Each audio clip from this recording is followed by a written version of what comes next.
Assalamualaikum warahmatullahi wabarakatuh. Om Swastiastu.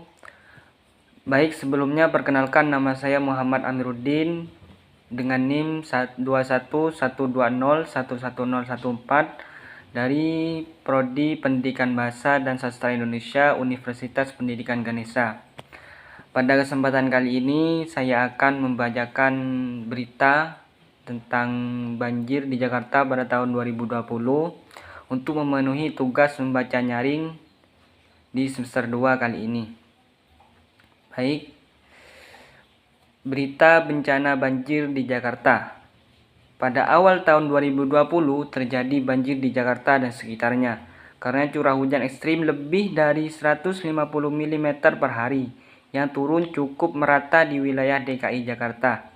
Curah hujan ekstrim awal tahun 2020 ini merupakan salah satu kejadian hujan yang paling ekstrim selama ada pengukuran dan pencatatan curah hujan di Jakarta dan sekitarnya.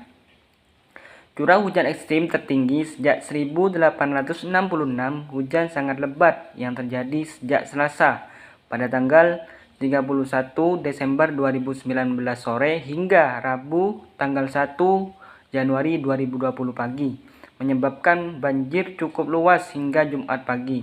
Sebanyak 30 orang meninggal dunia dan lebih dari 31.000 orang mengungsi dari 158 kelurahan yang terdampak wilayah Jakarta Timur dan Jakarta Barat. Tercatat sebagai wilayah yang paling banyak kelurahan terdampaknya, yaitu sejumlah 65 dan 30 kelurahan.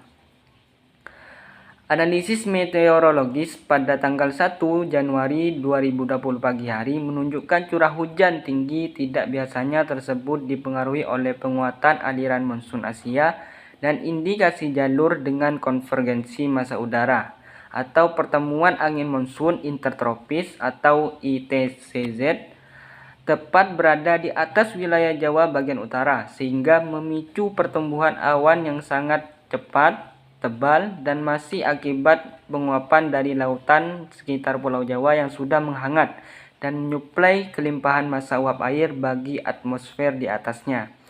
Penyebab banjir di Jakarta sebenarnya bukan hanya masalah curah hujan ekstrim dan fenomena meteorologis, akan tetapi ada beberapa faktor lain seperti besarnya limpasan air dari daerah hulu, berkurangnya waduk dan danau tempat penyimpanan air banjir. Selain itu, permasalahan menyempit dan mendangkalnya sungai akibat sedimentasi dan penuhnya sampah, serta faktor penurunan tanah atau ground subsidence yang meningkatkan risiko genangan air. Akan tetapi, curah hujan ekstrim menjadi penyebab paling dominan banjir yang terjadi di Jakarta. Semua pihak dan masyarakat diimbau tetap waspada terhadap peluang curah hujan tinggi yang masih mungkin mengingat puncak musim hujan diperkirakan akan terjadi pada bulan Februari hingga Maret. Sekian dan terima kasih. Saya tutup dengan wassalamualaikum warahmatullahi wabarakatuh.